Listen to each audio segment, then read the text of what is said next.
Ekitongole ki Microfinance Support Center kibakanye ne kaweefube ow'okukwasizaako abalimi okwetooloola eggwanga.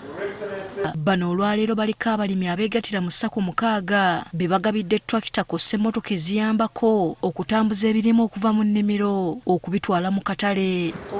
Bano bavudde mu disitulikiti y'e Katakwi, Ntoloko, Kabaloole, Luweero, Kosajumani mu nteekateeka emanyiddwa nga Local Economic Growth Support Project ng'eno y'enkola egendereddwamu okuyambako abalimi. Mu nkola eno abalimi bafuna ebyuma bino ku nsimbi ensaamusaamu. Tugambe tractor gavumenti eteekako ebitundu 6 ku buli 100. So mu abalimi mugenda kusasula ebitundu 4 ku buli 100 ku bbeeyi ya tractor eyo, ate nga mugisasula mu kaseera kagereko myaka nga 6.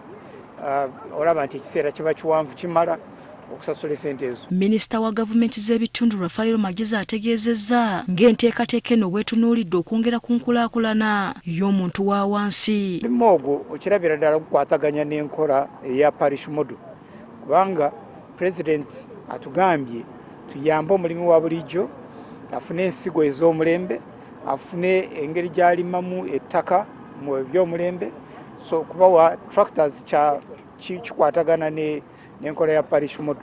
Disitulikiti eziwerera ddala 17 ze ziruubiriddwa okuganyirwa mu nteekateeka eno. Mu kwogerako omumyuka w'omukulembeze w'eggwanga Jessica Alupo ategeezezza nga kino bwe kigenda okuyambako abalimi okwongera ku bungi bw'ebyo bye balima. Agriculture remains the backbone of Uganda's economy, providing livelihoods for over 70% of our population and contributing significantly to our GDP.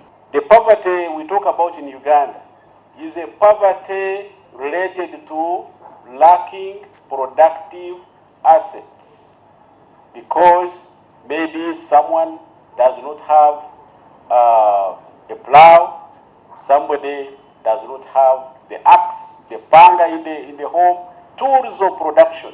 Alagidde aba Microfinance Support Center okukwasizaako abalimi mu kubafunira akatale kiyambeko abalimi obutafiirwa. As we do mass production, productivity initiatives, let's also be focusing on marketability of this project and where to find their market, so that the farmers are not frustrated. Abaweereddwa ebyuma bino balabuddwa okubikozesa obulungi. Not just as tools, but as instruments of wealth creation.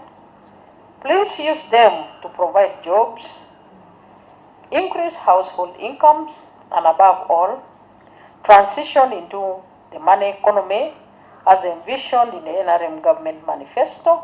Abaganyuddwa basiimye gavumenti olw'enteekateeka eno. Ensi y'entoloko ya nsozi, kwe kugamba ensozi ezo zibadde zitulemesa nnyo okutuukirirayo abantu okulima. Kati bwe tufunye tractor zino tugenda ziweereza abantu bazitwale basobole okulima. Abalimi baffe babadde bakozesa enkumbi zino entono, naye kati okulima hiika emu 1 acre kibatwalira ennaku nga 4.